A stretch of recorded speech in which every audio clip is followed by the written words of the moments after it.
Le canapé, autrefois chaleureux et accueillant, me parut froid quand je m'y suis assis. Anna ne tarderait pas à rentrer.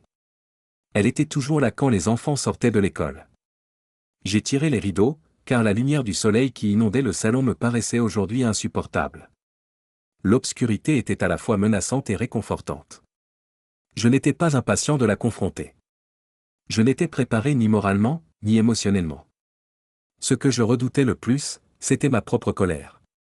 Enfant, j'avais tendance à avoir des accès de rage.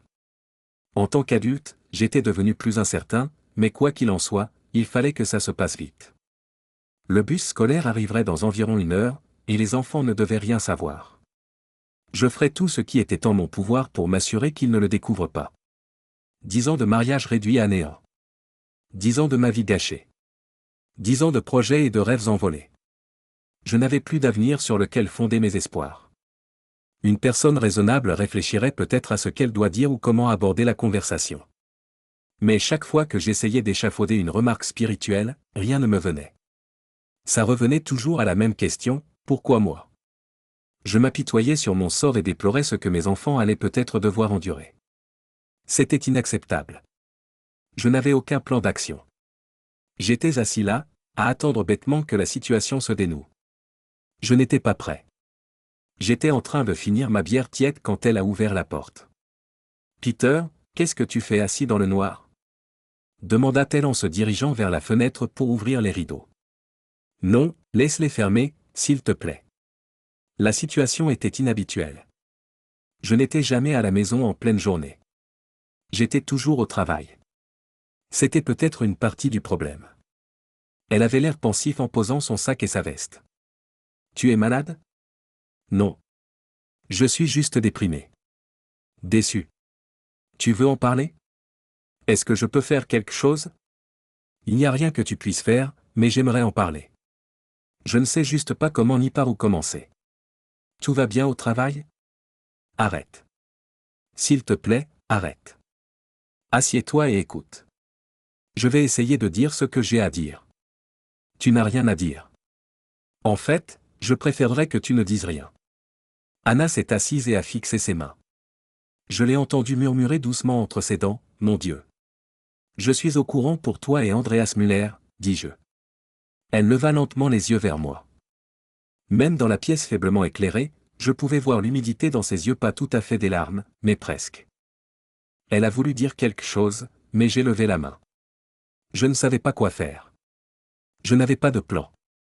Par frustration, j'ai balancé la bouteille de bière vide à travers la pièce et je me suis dirigé vers la porte d'entrée.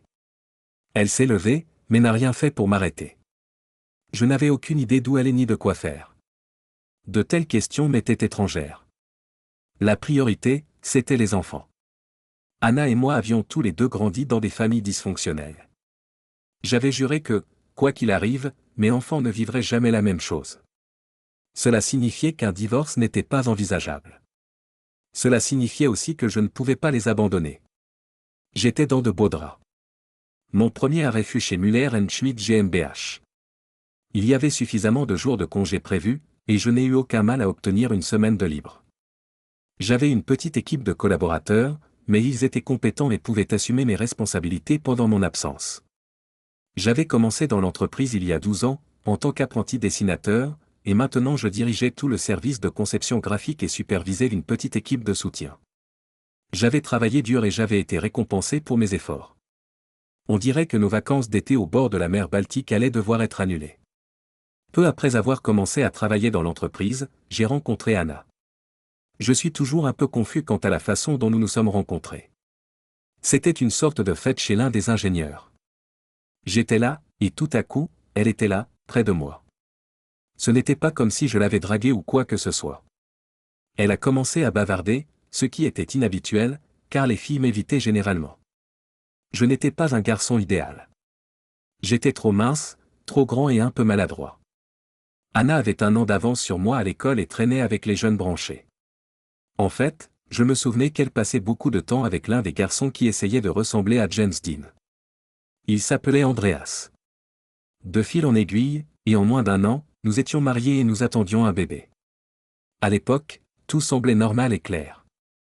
J'étais heureux, et elle semblait l'être aussi. Anna était une fille ordinaire, à tous points de vue. Elle ne se distinguait pas dans la foule et n'attirait pas l'attention. Pourtant, à mes yeux, elle était la perfection même.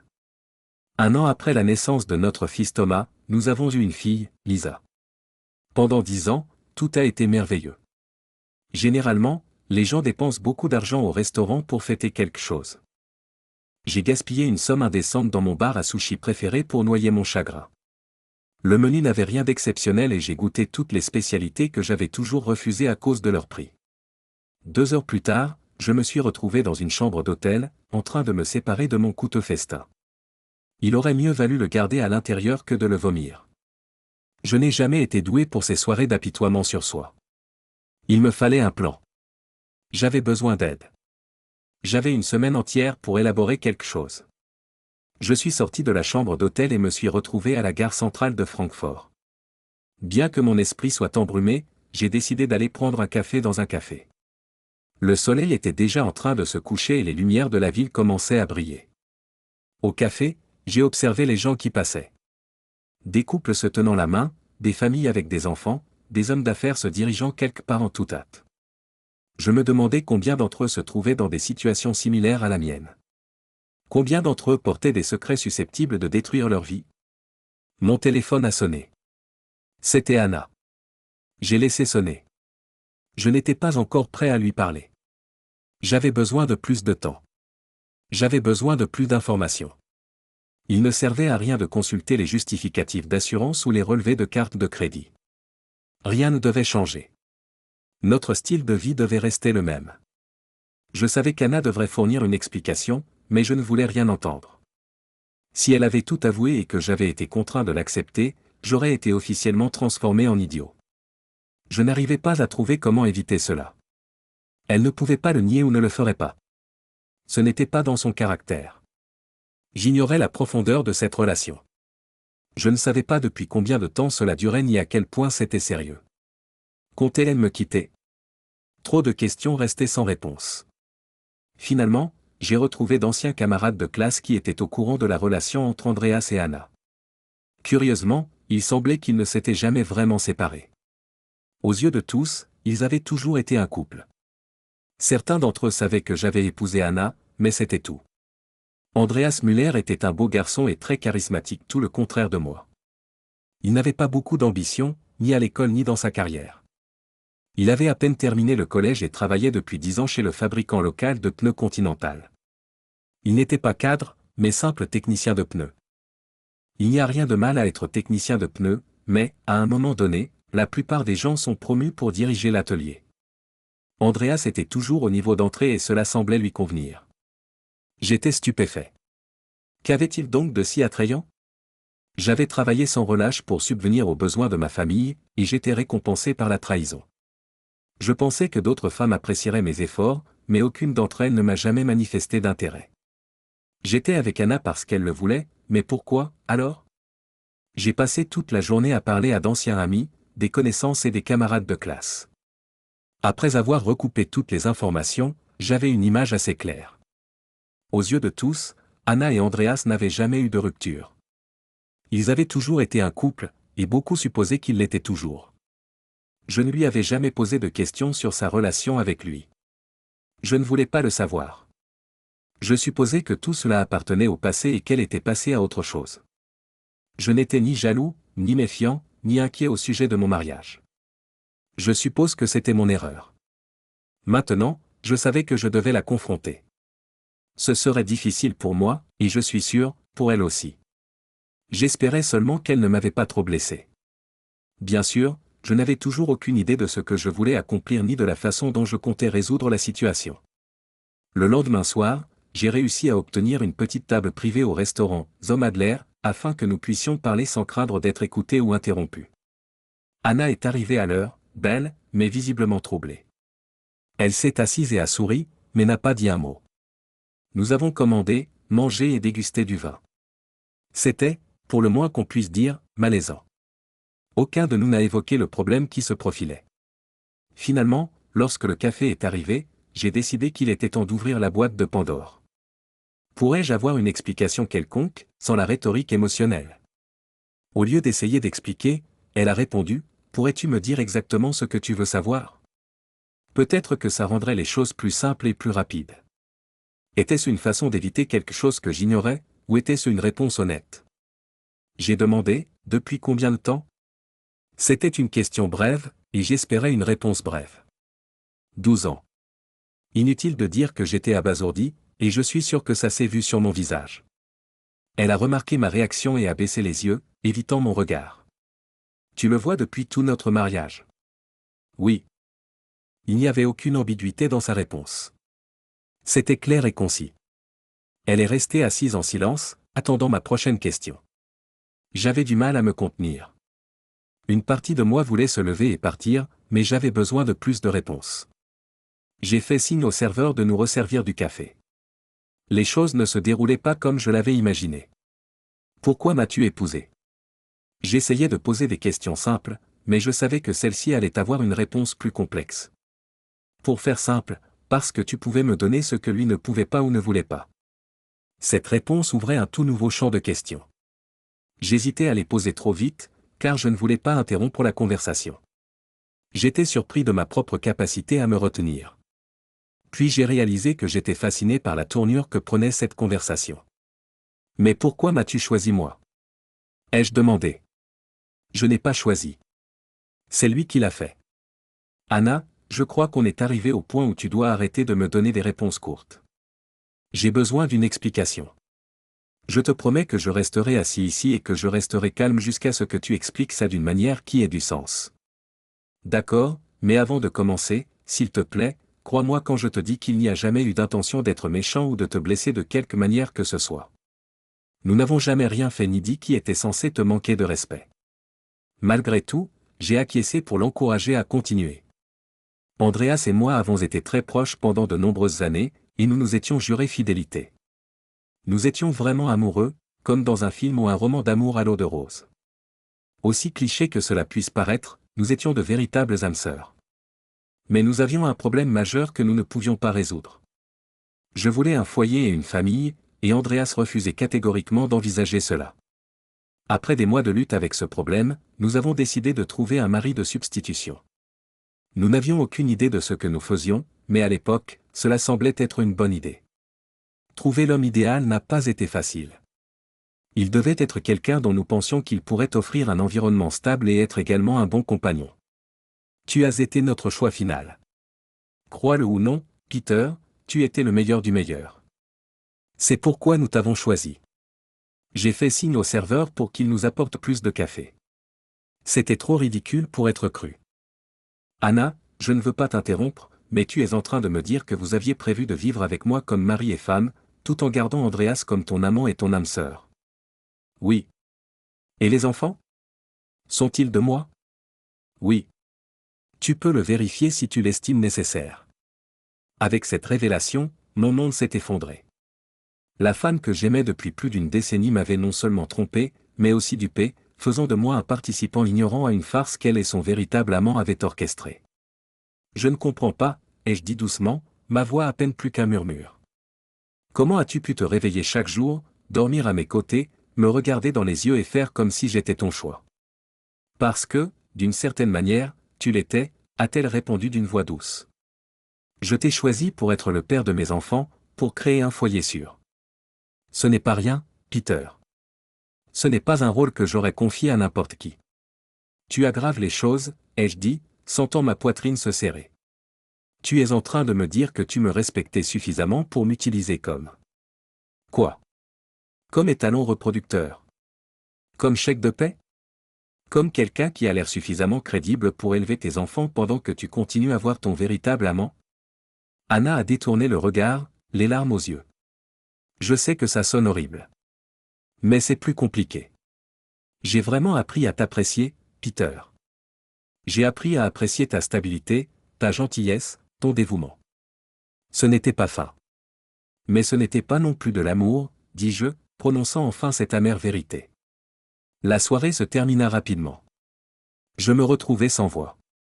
La conversation s'éparpilla et nous restâmes assis là, à nous regarder fixement.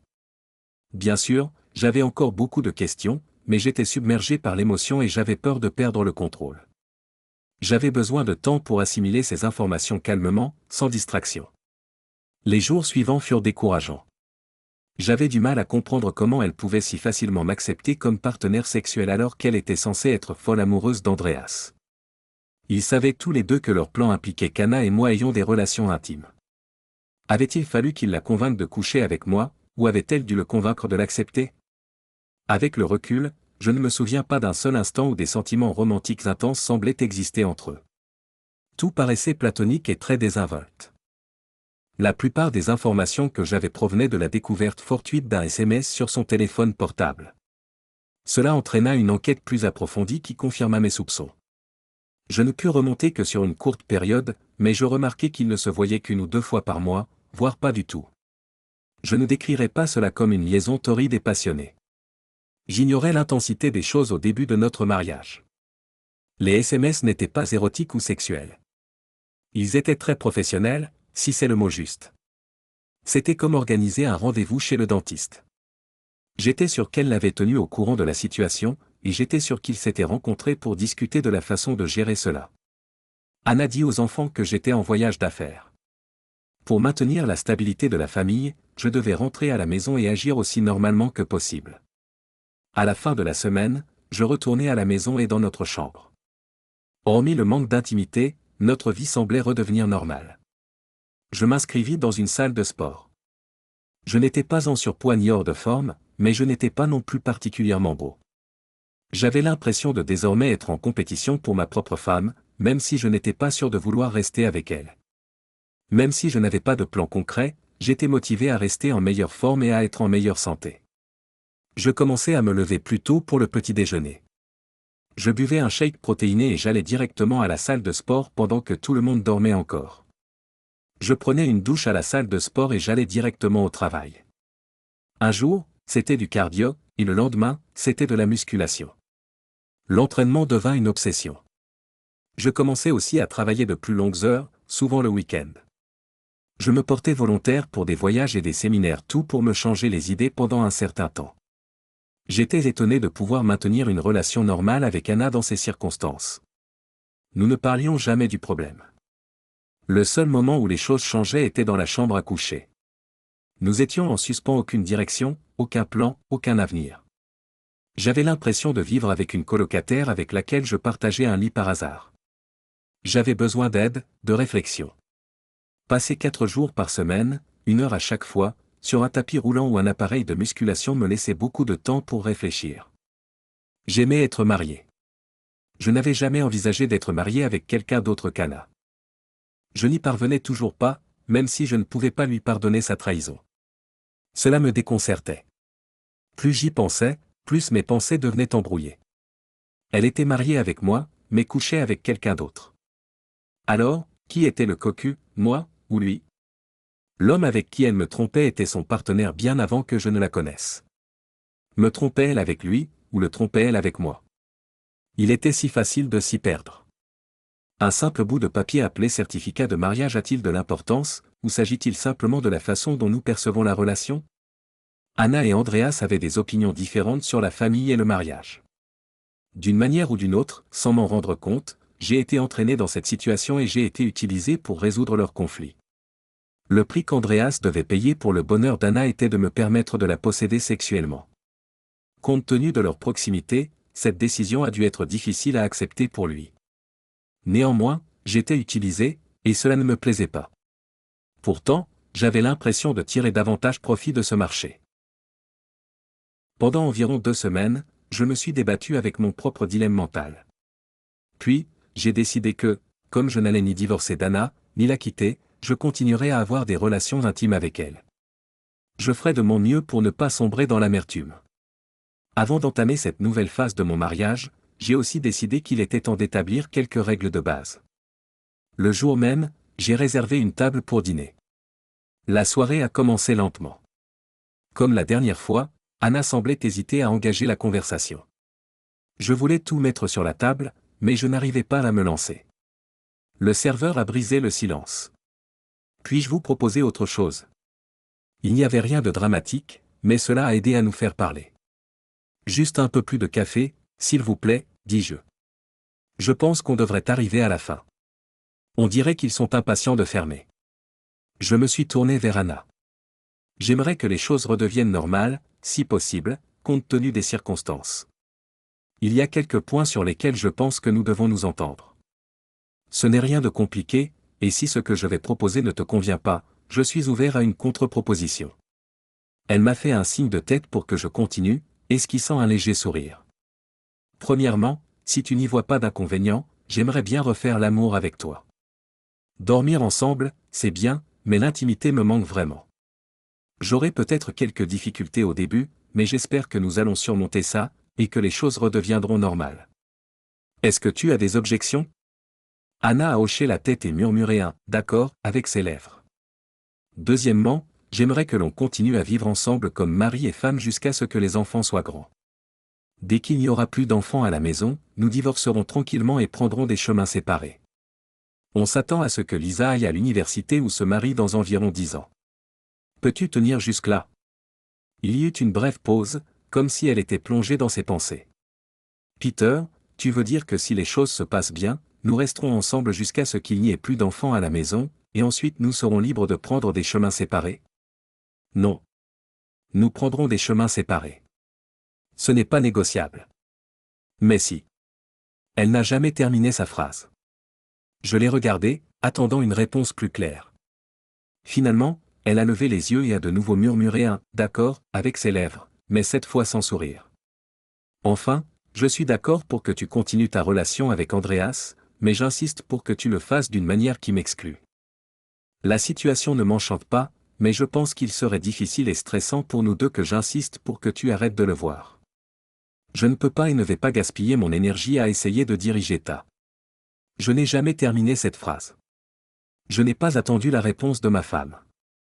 Je me suis levé, j'ai jeté 3 billets de vin sur la table et j'ai tiré sa chaise pour que nous puissions partir. Le trajet de retour s'est fait en silence. Il n'y a pas eu de sexe cette nuit-là. Les conditions que j'avais énoncées n'ont plus jamais été ouvertement discutées. Il semblait qu'elles avaient été automatiquement acceptées dès que je les avais présentées. Nous avons recommencé à faire l'amour. Au début, ce n'était pas terrible, mais lentement, nous nous sommes réhabitués l'un à l'autre, et les choses se sont améliorées. La vie de famille est revenue à la normale. Au fur et à mesure que le sexe s'améliorait, il devenait aussi un peu plus brutal. Je ne le faisais pas exprès, mais je crois que je me sentais en compétition, alors je faisais plus d'efforts. Je suis devenu plus exigeant sur le type de sexe et la fréquence à laquelle il avait lieu. Anna ne refusait jamais et ne se plaignait jamais. Avec le temps, la nouveauté a disparu, et je me suis retrouvé dans une étrange routine. C'était comme si je m'étais résigné à la situation, même si je ne le voulais pas vraiment. Les jours passaient, et peu à peu, je suis devenu plus indifférent à toute la situation. Je continuais à faire de l'exercice quotidiennement, à travailler de longues heures et à essayer de m'améliorer, mais l'élan initial de rivaliser avec Andreas s'était estompé. J'ai remarqué qu'Anna avait souvent l'air soucieuse quand elle pensait que je ne la regardais pas. Elle regardait parfois longuement son téléphone avant de répondre, ce qu'elle ne faisait jamais auparavant. Je l'ai ignoré. Cela faisait partie de notre accord tacite. Ma colère et ma douleur s'étaient transformées en une sorte d'acceptation morne. Les enfants grandissaient plus vite que prévu. Thomas était maintenant un adolescent et montrait des premiers signes de rébellion. Lisa était silencieuse et attentive, comme si elle absorbait tout. Je me demandais parfois s'il se doutait de quelque chose. Les enfants sont plus intuitifs qu'on ne le pense. Un mardi soir pluvieux, alors que je rentrais du travail plus tard que d'habitude, j'ai trouvé la maison plongée dans l'obscurité. Pas de lumière, pas de bruit. Il était à peine 8 heures, mais j'avais l'impression qu'il n'y avait personne à la maison. J'ai appelé Anna, puis les enfants. Pas de réponse. Dans le salon, une enveloppe était posée sur la table basse. Mon nom y était inscrit de la belle écriture d'Anna. Je l'ai ouverte d'une main tremblante, sans savoir exactement pourquoi j'étais nerveux. Peter, commençait la lettre, je dois t'avouer quelque chose que je te cache depuis des mois. Andreas est malade. Très malade. Il a un cancer à un stade avancé et les médecins ne lui donnent plus beaucoup de temps. J'ai emmené les enfants chez ma mère pour pouvoir être à ses côtés à l'hôpital. Je sais que notre accord te donne le droit d'être en colère, mais j'espère que tu comprendras que je dois être auprès de lui en ce moment. Je reviendrai demain pour tout expliquer. J'ai laissé tomber la lettre et me suis laissé tomber lourdement sur le canapé. Andreas était malade. Mortellement malade. Je ne savais pas ce que je devais ressentir. Soulagement? Culpabilité? Pitié? Tout se mélangeait en un nœud désagréable dans mon estomac. Cette nuit-là, j'ai à peine dormi. Je me suis retourné dans tous les sens, pensant à ce qui se passerait si Andreas mourait. Anna pourrait-elle enfin oublier le passé? Aurions-nous une vraie chance? Voulais-je encore avoir une chance avec elle? Le lendemain, Anna est rentrée tard dans l'après-midi. Elle avait l'air épuisée, avec des cernes sous les yeux et le teint pâle. J'avais préparé du café et attendais à la table de la cuisine. « Comment va-t-il » ai-je demandé, surpris par la sincérité de ma voix. « Pas bien » répondit-elle en s'asseyant en face de moi. « Les médecins disent qu'il lui reste peut-être un mois. » J'ai hoché la tête lentement et lui ai tendu une tasse de café. Elle l'a accepté avec reconnaissance. « Peter, il y a autre chose que je dois te dire. » Je l'ai regardé en attendant. Qu'est-ce qui pourrait encore arriver après tout ça? Andreas et moi. Elle hésita, cherchant ses mots. Ce n'est pas ce que tu crois. Plus maintenant. Qu'est-ce que tu veux dire? Nous n'avons pas eu de relation intime depuis près de 2 ans. On se voit juste pour parler. Il est devenu comme un frère pour moi. Je la fixais, incrédule. Mais vous étiez. Oui, au début. Mais avec le temps, les choses ont changé. J'ai commencé à vraiment t'aimer, Peter. Pas comme l'homme que nous avions choisi, mais comme mon mari. Comme l'homme avec qui je voulais passer ma vie. Pourquoi tu ne me l'as pas dit, ai-je demandé, ma voix à peine plus qu'un murmure. Parce que j'avais honte. Parce que je savais que tu ne me croirais jamais. Parce que j'avais peur que si tu connaissais la vérité que je t'aimais vraiment tu me quittes quand même à cause de ce que j'avais fait. Je suis resté silencieux pendant un long moment. La pendule au mur tic-tac bruyamment dans le silence. Je ne sais pas si je peux te croire, ai-je fini par dire. Je sais, répondit-elle doucement. Mais c'est la vérité. 2 semaines plus tard, je me tenais devant la chambre d'Andreas à l'hôpital. Anna m'avait demandé de l'accompagner et, après une longue hésitation, j'avais accepté. Je ne savais pas quoi dire ou faire, mais quelque chose en moi voulait rencontrer l'homme qui avait si longtemps été une ombre dans mon mariage. Il était allongé dans un lit d'hôpital blanc, sa silhouette autrefois forte maintenant creuse et faible. Quand il m'a vu, il a essayé de sourire. « Peter » dit-il d'une voix rauque. « Je ne pensais pas que tu viendrais. » Anna se tenait entre nous, ne sachant pas quoi faire. Finalement, elle décida de quitter la pièce et de nous laisser seuls. Quand la porte s'est refermée, je me suis approché de son lit. « Tu as bonne mine, dit-il. Meilleure que la fois où nous t'avons choisi. » J'ai ignoré la piqûre causée par ces mots. « Andreas, je ne suis pas ici pour discuter du passé. » Non, bien sûr que non, il toussa légèrement. « Tu es ici parce que tu es une personne décente. Meilleure que je ne l'ai jamais été. » Nous sommes restés silencieux pendant un moment, le seul bruit étant le bip discret des machines qui surveillaient ses fonctions vitales. « Elle t'aime, tu sais, dit-il finalement. Elle t'aime depuis longtemps. Elle me l'a dit. Et tu ne la crois pas, ce n'était pas une question. J'ai haussé les épaules. Est-ce que tu la croirais, toi? Il a ri, ce qui s'est transformé en une autre crise de tout. Probablement pas. Mais c'est vrai. Je l'ai vu. La façon dont elle parle de toi, la façon dont ses yeux brillent. C'était réservé à moi, avant. Je ne voulais pas le croire, mais quelque chose dans sa voix était si sincère, si dépourvu de tromperie. Pourquoi tu me dis ça? Parce que je suis en train de mourir, Peter. Et parce que je ne veux pas que ma dernière action sur cette terre soit de ruiner le bonheur de 2 personnes que j'aime à ma propre façon tordue. Après la mort d'Andreas, quelque chose a changé entre Anna et moi. Nous nous sommes parlé plus ouvertement, plus franchement. Elle m'a raconté sa relation avec lui, comment elle était passée d'un amour passionnel à une profonde amitié. Comment elle avait peu à peu réalisé que ce que nous avions notre famille, notre vie ensemble était devenu réel, et n'était plus seulement une façade. Je ne savais pas si je pouvais lui faire entièrement confiance, mais je sentais la sincérité dans ses paroles, dans ses yeux. 6 mois plus tard, nous étions de nouveau assis dans notre salon, cette fois sans rideau pour empêcher la lumière du soleil d'entrer. Les enfants étaient chez des amis, et nous avions la maison rien que pour nous. J'ai réfléchi à notre accord, dis-je. À ce qui doit se passer quand les enfants seront partis. Anna me regarda, les yeux prudemment pleins d'espoir. Et je pense que nous devrions le renégocier. Que proposes-tu? Je pris sa main dans la mienne, sentant la chaleur de sa peau. Je propose que nous essayions. Que nous essayions vraiment. Pas dans le cadre d'un plan ou d'un accord, mais en tant que deux personnes qui peut-être méritent une seconde chance. Les larmes lui montèrent aux yeux. Tu es sérieux? Je ne sais pas si je pourrai jamais te pardonner complètement, ni si nous aurons un jour ce que nous aurions pu avoir si tout s'était passé différemment. Mais je suis prêt à essayer. Elle me serra fort dans ses bras, son corps tremblant légèrement. Merci, murmura-t-elle. Merci. Alors que nous étions assis là, dans la douce lumière de fin d'après-midi, je pensais à l'étrange voyage qui nous avait menés ici. Un mariage qui avait commencé comme une illusion, comme une mascarade, s'était lentement transformé en quelque chose de réel. Pas parfait, pas intact, mais réel. Et peut-être, juste peut-être, était-ce suffisant.